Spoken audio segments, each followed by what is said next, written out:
بارے میں قرآن کریم کی بہت ساری آیتیں ہیں جہاں پر مردوں کے ساتھ ساتھ اللہ تعالیٰ نے عورتوں کا بھی تذکرہ فرمایا۔ ایسا نہیں ہے کہ دین اور ایمان کے بارے میں حکم اور عمل کرنے کا طریقہ اور دین کی ساری ذمہ داری صرف مردوں کے اوپر ہے، مردوں کے لیے ہے۔ نہیں، جس طرح دین کے اوپر عمل کرنا، دین کو سیکھنا اور اس دین کو پھیلانا، اس دین کو باقی رکھنا، یہ ساری ذمہ داری جس طرح مردوں کے لیے ہے، مسلمان مرد کے لیے ہے، اسی طریقے سے یہ ساری کی ساری ذمہ داری ایک مسلمان عورتوں کے اوپر بھی ہے۔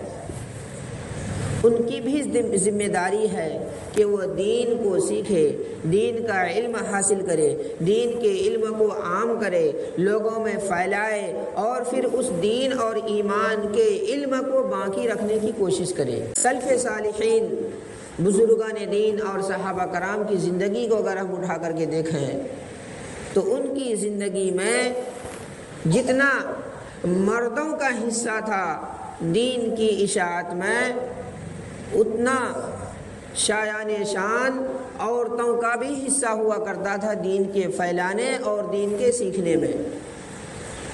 عورتیں اس زمانے میں بھی مردوں سے پیچھے نہیں تھیں۔ حضرت عائشہ، حضرت فاطمہ یا حضرت خدیجہ رضی اللہ تعالی عنہم، ان سب اور ان کے علاوہ دوسرے صحابیات کی اگر ہم زندگی پر غور کریں تو بڑے بڑے صحابہ ان صحابیات کے سامنے علم کے میدان میں پیچھے نظر آتے ہیں۔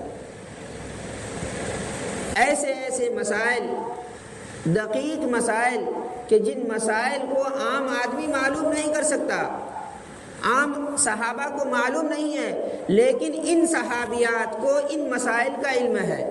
ایک مرتبہ ایک صحابی پیارے آقا صلی اللہ علیہ وسلم کی خدمت میں حاضر ہوئی اور عرض کرنے لگی کہ اے اللہ کے رسول صلی اللہ علیہ وسلم، مرد حضرات بہت ساری نیکیوں میں ہم سے آگے نکل جاتے ہیں، وہ مسجدوں کو جاتے ہیں، مسجد میں جا کر کے جماعت سے نماز پڑھتے ہیں، ہم جماعت سے نماز نہیں پڑھ پاتے، وہ جہاد میں جاتے ہیں، سرحدوں پر جا کر کے گشت لگاتے ہیں، حفاظت کرتے ہیں، ہم وہاں پر نہیں جا پاتی۔ اس کے علاوہ اور بہت ساری نیکیاں انہوں نے گنوائی۔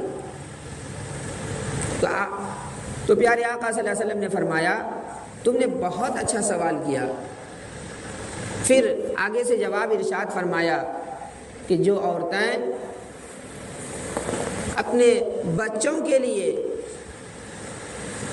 رات میں جاگتی ہے، کبھی ان کا بچہ روتا ہے، کبھی پیشاب کر دیتا ہے، کبھی اور طرح سے اس کو پریشان کرتا ہے وہ بچہ، اور اپنے بچے کی وجہ سے جو عورت رات کو جاگتی ہے تو اللہ تعالیٰ اس کو بھی اس شخص کے برابر ثواب عطا فرماتے ہیں جو سرحد پر جاگ کر اپنے ملک کی حفاظت کرتا ہے۔ اگر تم اپنے گھر کی مسجد میں، اپنے گھر میں نماز پڑھتی ہو تو اللہ تعالیٰ تم کو بھی مردوں کے برابر مسجد میں جا کر نماز پڑھنے کا ثواب عطا فرماتے ہیں۔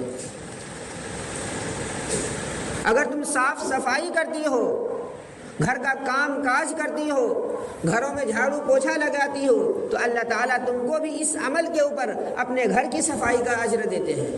تو صحابیات دین کے علم کو پوچھ کر کے حاصل کرتی تھی، سوالات کیا کرتی تھی، اور پیارے آقا صلی اللہ علیہ وسلم ان کے سوالات کا جواب ارشاد فرمایا کرتے تھے۔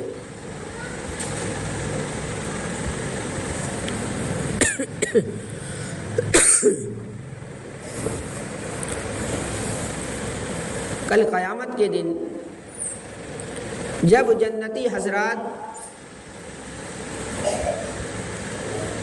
حوض کوثر پر پہنچیں گے تو ان جنتی لوگوں کو اللہ تعالیٰ کی طرف سے فرشتوں کا انتظام ہوگا، فرشتے ان کو آب کوثر، جام کوثر ان کو پلائیں گے، فرشتے پیالے میں ان کو جام کوثر اس کو پیش کریں گے، پلائیں گے۔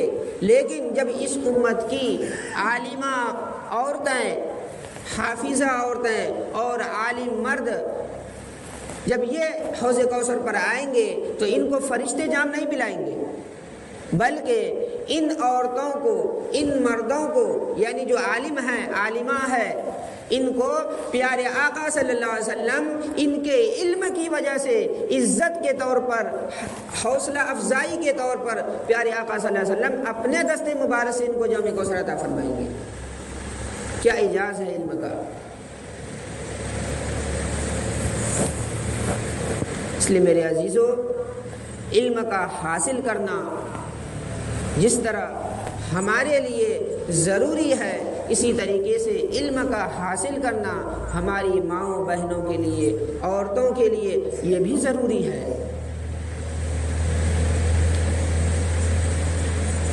جب انسان کو علم ہوتا ہے، علم کی روشنی میں جب انسان زندگی گزارتا ہے تو پھر ان کی زندگی خوبصورت ہوتی ہے، پھر اللہ تعالیٰ اس علم کی وجہ سے ان کو دنیا میں بھی کامیاب کرتے ہیں اور آخرت کی زندگی میں بھی کامیاب کرتے ہیں۔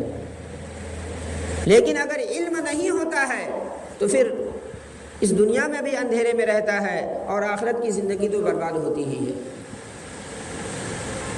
آج ہم کو رسومات کا علم ہے، خرافات کا علم ہے، بدعات کا علم ہے، پرانی زمانہ کی پرانی باتوں کا علم ہے، لیکن ہم کو دین کا، سنت کا علم نہیں ہے۔ آج ہماری ماؤں بہنوں سے پوچھئے، بوڑھی عورتوں سے پوچھئے، سنت کس کو بولتے ہیں، سنت کیا ہے، کوئی پتہ نہیں، کیونکہ ان کو کسی نے پڑھایا ہی نہیں، کسی نے ان کو بتایا ہی نہیں۔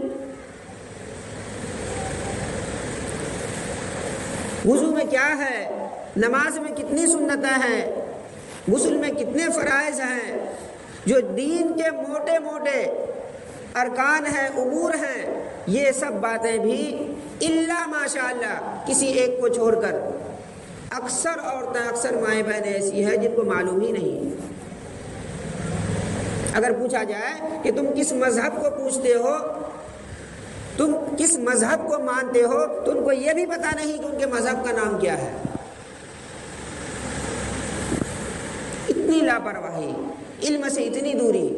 لیکن اگر دنیا کا علم پوچھا جائے، دنیا کے بارے میں پوچھا جائے، رسومات کے بارے میں پوچھا جائے تو 100 سال پرانی باتیں، 150 سال پرانی رسومات ان کو آپ کے سامنے بتا دے گی کہ فلانے زمانے میں یہ کام تو ایسے ہوتا تھا، اس کام کو تو ہم ایسے کیا کرتے تھے۔ لیکن پیارے آقا صلی اللہ علیہ وسلم کی سنتیں اور اللہ کا حکم، اس کے بارے میں کوئی علم نہیں۔ اور جب ہماری عورتوں کو، ہماری ماؤں بہنوں کا دین کا علم نہیں ہے تو پھر ان کی گود میں جو بچے پلتے ہیں وہ بھی جاہل ہی پیدا ہوتا ہے، وہ بھی جاہل ہی رہتا ہے۔ کیوں؟ کہ جس گود میں وہ پرورش پا رہا ہے وہ گود ہی خالی ہے، اس گود میں دینے کے لیے کچھ ہے ہی نہیں، تو پھر بچہ کہاں سے علم حاصل کرے گا؟ بچے کو ملے گا کہاں سے کیا؟ 2-3 یہ تیسرا ہفتہ ہے، تیسرے ہفتے میں آج بھی ہم اسی موضوع پر بات کریں گے کہ ہمارے اسلاف کی عورتیں، مائیں بہنیں کیسی تھی، کس طریقے سے انہوں نے اپنے بچوں کی پرورش کی کہ اتنے بڑے عالم، اتنے بڑے بزرگ اور اللہ والے ہوئے۔ آج ہماری ماؤں بہنوں کی بھی گود میں بچے ہیں، بچیاں ہیں، یہ بچے آگے چل کر کے کیوں نہیں اچھے بن رہے ہیں؟ ان کے اندر دین کا شعور، دین کا شوق کیوں نہیں ہے؟ وہی بدکار پیدا ہو رہا ہے، وہی بدماش پیدا ہو رہا ہے، جبکہ اس زمانے کے بالمقابل اس زمانے میں ہم اچھا کھاتے ہیں، اچھا کھلاتے ہیں، الحمدللہ ویسی تنگی نہیں ہے، لیکن پھر بھی ہمارے بچے ویسے نہیں ہو رہے جیسے ہونا چاہیے۔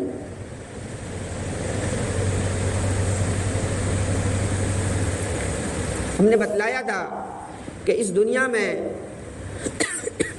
کوئی بھی انسان اس وقت تک کامیاب نہیں ہوا ہے جب تک کہ اس کامیاب شخصیت کے پیچھے کوئی نہ کوئی عورت کھڑی نہ ہوئی ہو۔ ہر کامیاب شخصیت کے پیچھے آپ کو عورت کا کردار نظر آئے گا، چاہے ماں کی حیثیت سے ہو، چاہے بہن کی حیثیت سے ہو، چاہے بیوی کی حیثیت سے ہو، چاہے بیٹی کی حیثیت سے ہو، یا کسی نہ کسی حیثیت سے ہو، آپ کو عورت کا کردار ضرور نظر آئے گا۔ علامہ ابن سیرین رحمۃ اللہ علیہ، انہوں نے ایک بہت بڑی کتاب لکھی ہے تعبیر الرؤیا۔ آج کل جتنے بھی خوابوں کے تعبیر بتائے جاتے ہیں، جتنے بھی عالم بتاتے ہیں، تمام کے تمام عالم اکثر تعبیرات انہی کتاب کو دیکھ کر کے بتاتے ہیں، تعبیر الرؤیا۔ علامہ ابن سیرین رحمۃ اللہ علیہ نے اس کتاب کو لکھا ہے۔ ان کے بارے میں آتا ہے کہ ان کی بہن جن کا نام حفصہ تھا، اتنی بڑی عالمہ اور حافظہ تھی کہ جب یہ علامہ ابن سیرین رحمۃ اللہ علیہ کہیں ہوتے تھے اور کوئی طالب علم ان کے پاس کوئی سوالات قرآن کے بارے میں پوچھنے کے لیے آتا تھا اور آپ کو اس قرآن کے لفظ کا صحیح علم نہ ہوتا تھا، کبھی کبھی ذہن معوف ہوتا تھا، تو کیا کرتے تھے کہ اس مشکل لفظ کو تم میری بہن حفصہ کے پاس جاؤ اور دیکھو کہ وہ حفصہ اس قرآن کے الفاظ کو کیسے ادا کرتی ہے، جیسے وہ ادا کرے اے بچے تم بھی اسی طریقے سے ادا کر لینا۔ اتنے بڑے عالم ہیں، لیکن علم کے بارے میں مدد کہاں سے لے رہے ہیں؟ اپنی بہن سے۔ ان کے بارے میں آتا ہے کہ اتنی بڑی عالمہ تھی، انہوں نے اپنے گھر کے اندر گھر کے ایک کونا کو مسجد کے طور پر مخصوص کر رکھا تھا۔ پڑھنا پڑھانا، عورتوں کو سکھانا، یہ ان کا کام تھا۔ اور عبادات، اسی لیے کہتے ہیں نا کہ جب انسان کو علم ہوتا ہے تو پھر ان کا تعلق اللہ سے مضبوط ہوتا ہے۔ ایک شخص نے ان کی باندھی سے پوچھا کہ تمہاری مالکہ جو ہے وہ کیسی ہے؟ تو بڑی تعریفیں کرنے لگی اور کہنے لگی کہ میں ان کے بارے میں اتنا جانتی ہوں کہ وہ ہر وقت اللہ تعالیٰ کی ذکر و تسبیح اور عبادات کرتی رہتی ہے اور قرآن پاک کی تلاوت کرتی رہتی ہے، لیکن میں ایک بات سے ہمیشہ پریشان رہتی ہوں کہ آخر ان سے کیا ہو گیا ہے، کون سا گناہ سرزد ہو گیا ہے کہ وہ ہمیشہ روزانہ عشاء کی نماز پڑھ کر کے مصلی پر کھڑی ہوتی ہے اور رونا شروع کرتی ہے اور فجر کی اذان ہو جاتی ہے روتے رہتی ہے۔ روزانہ میری مالکہ کا یہی حال ہے۔ اس باندھی نے یہ سمجھا کہ شاید میری ملکہ سے کوئی گناہ سرزد ہو گیا ہے، حالانکہ وہ گناہ کی وجہ سے نہیں بلکہ اللہ کی خوف اور اللہ کی محبت کی وجہ سے اللہ کے سامنے کھڑے ہو کر کے عبادت کرتی اور روتی رہتی تھی۔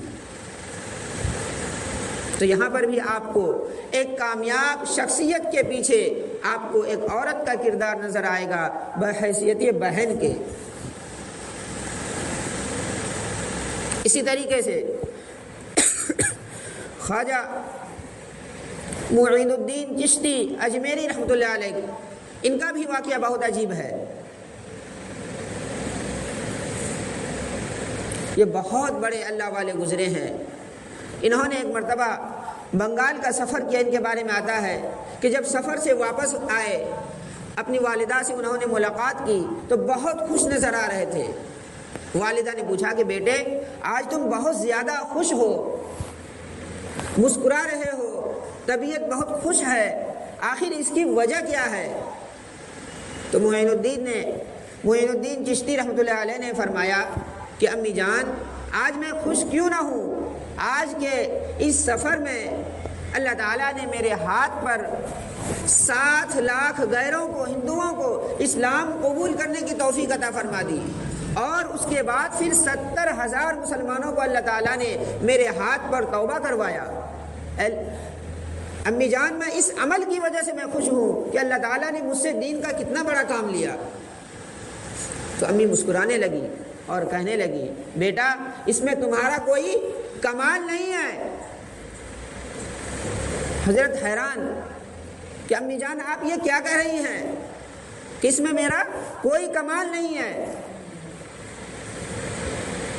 بیٹے نے پوچھا امی جان وہ کیسے؟ تو پھر ان کی والدہ کہنے لگی بیٹے جس دن سے تیری پیدائش ہوئی ہے، جب سے تو اس دنیا میں آیا ہے، کبھی بھی میں نے تمہیں بلا وضو دودھ ہی نہیں پلایا۔ جب بھی تمہیں دودھ دینے کی ضرورت محسوس کرتی تو میں سب سے پہلے جا کر کے وضو کرتی، وضو کرنے کے بعد میں تم کو دودھ پلاتی تھی۔ اس لیے یہ برکت، یہ کرشمہ جو تم دیکھ رہے ہو، یہ تمہارا کمال نہیں ہے، یہ میرا کمال ہے۔ اگر میں اتنی پاکیزہ زندگی نہ گزارتی تو آج اللہ تعالیٰ تمہارے ہاتھ پر لاکھوں لوگوں کو اسلام قبول کرنے کی توفیق نہیں دیتے۔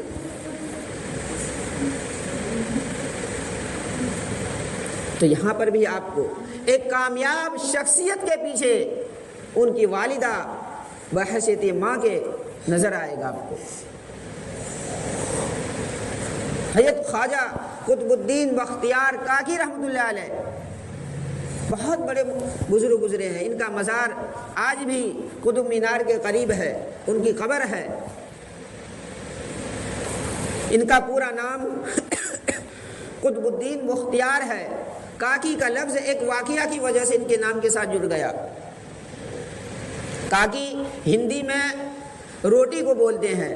واقعہ وہ اس طرح سے ہے کہ جب ان کی پیدائش ہوئی تو ان کے والدین نے آپس میں یہ مشورہ کیا کہ اب ہمارا گھر خالی نہیں رہا، ہمارے ہاں اللہ کی ایک نعمت اتری ہے، اب اس نعمت کو سنوارنا کیسے ہے، ان کی پرورش کیسے کی جائے۔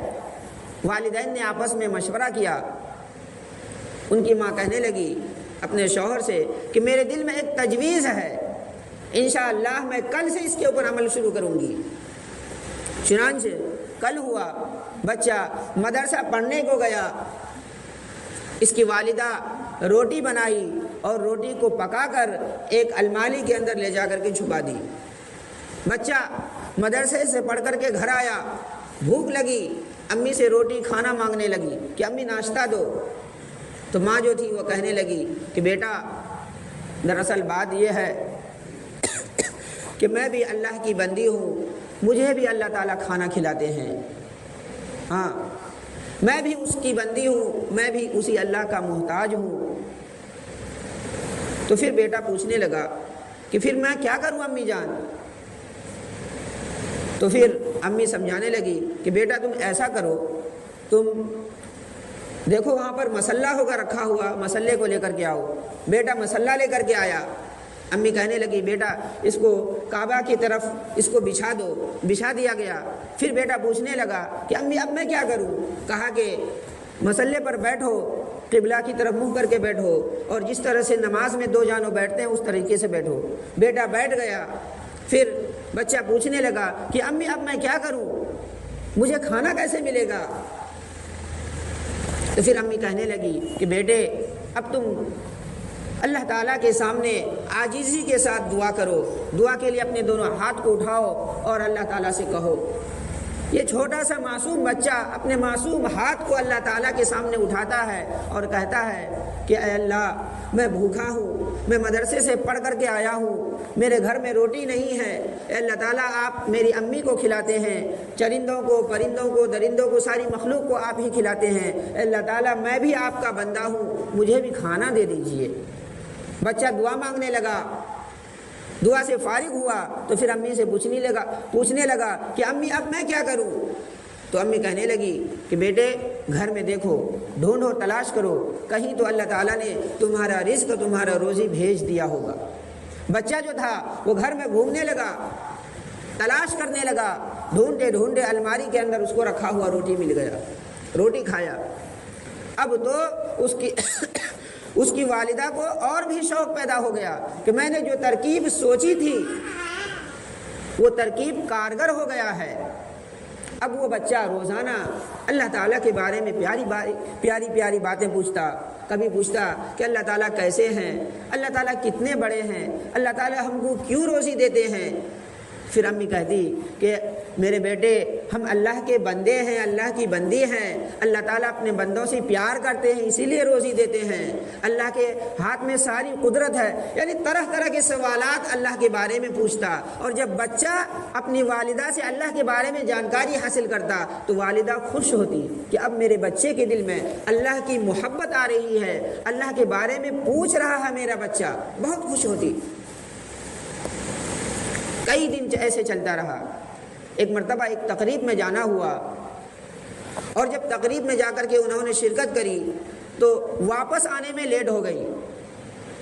اچانک اس کو خیال آیا کہ میں جب گھر سے نکلی تھی تو بچہ اسکول گیا ہو، مدرسہ گیا ہوا تھا، میں نے اس کے ناشتہ کا انتظام بھی نہیں کیا ہے۔ اچانک اس کو خیال آیا اب کرے تو کیا کرے کیا،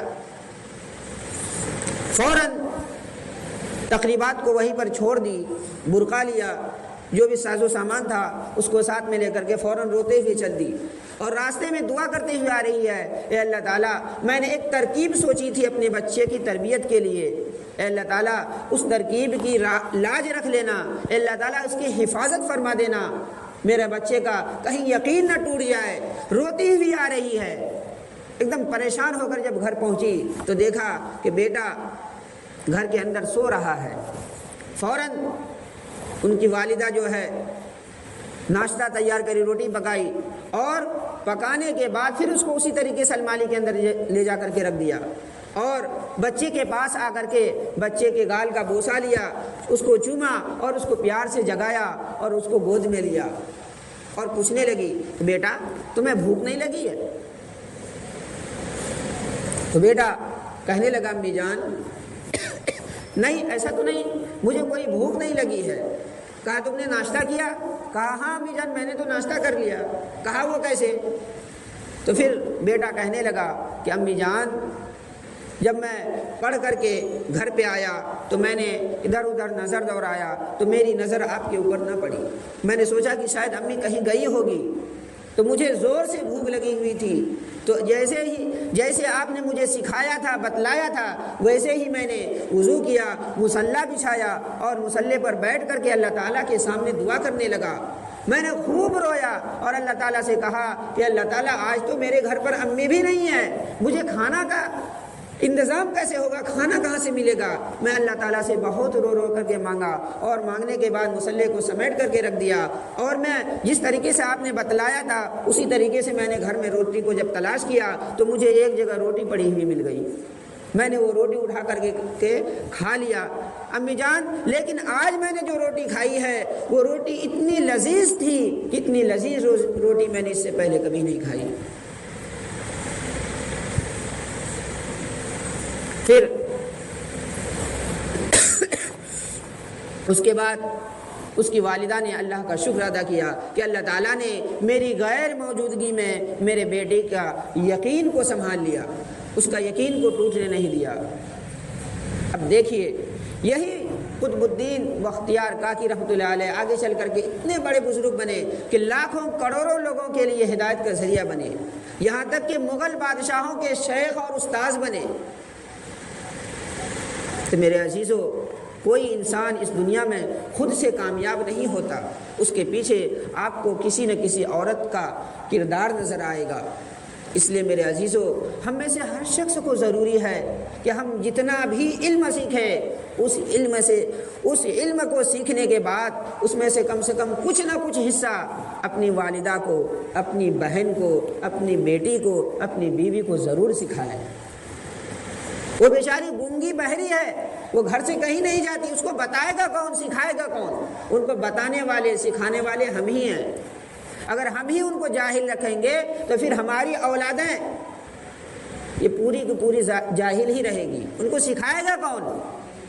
اگر عورت دیندار رہے گی، اس کے دل میں اللہ کا خوف، اللہ کی محبت رہے گی، تو وہی محبت وہی خوف ہماری اولاد کے دلوں میں ٹرانسفر ہوتا رہے گا، ہم کو بتانے کی سکھانے کی ضرورت نہیں پڑے گی۔ اس لیے میرے عزیزو کسی نے کیا ہی خوب کہا ہے کہ مرد پڑھا تو فرد پڑھا، عورت پڑھی تو خاندان پڑھا۔ اگر آپ نے کسی ایک عورت کو، ایک بچی کو پڑھوا دیا تو اس کی برکت سے انشاءاللہ پورا خاندان پڑھ جائے گا۔ اس لیے میرے عزیزو اللہ تعالیٰ سے دعا ہے کہ اللہ تعالیٰ ہم سب کو زیادہ سے زیادہ نیک عمل کرنے کی اور علم دین حاصل کرنے کی توفیق عطا فرمائے۔ آمین۔ وآخر دعوانا